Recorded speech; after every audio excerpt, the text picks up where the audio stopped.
Southern women are taught to be polite at all costs. Southern mamas are expected to raise polite offspring. One blistering day, I was driving with my 2.5-year-old son in the back seat, and I was feeling quite smug that I was going to be early for an appointment. So smug that I thought to myself, I have just enough time to run into the dollar store and pick up just a few items. I pulled into that concrete strip mall, and I hustled my son into the store. I was still on schedule until I got into the checkout line. I waited, and then waited some more. And even though I was wearing a dress like a good Southern girl does, the sweat from the muggy day started to cause my thighs to stick together. My mostly silent child, up until this point, began to whimper. I tried to ignore his noises. I tried to ignore the sticky thighs and the impatient sighs from the patrons behind me. The line refused to move. My smugness turned into panic as I realized that I might not only no longer be early, nor on time, but late.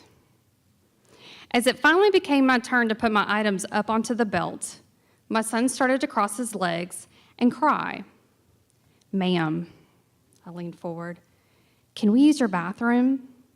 We're potty training and he's not wearing a diaper." Disdainfully, she looked down upon me. "No. All of outside is a bathroom for boys." I stood there, both dumbfounded and livid, as I slowly reached up and clutched my pearls.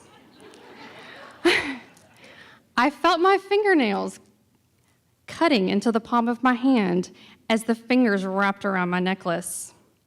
Of course, you're right. Crimson shame began to spread across my cheeks as the long line behind us began to whisper. I shuffled my son out of the store and I looked around frantically. There was nowhere for him to go to the bathroom. I directed him into the nearest corner.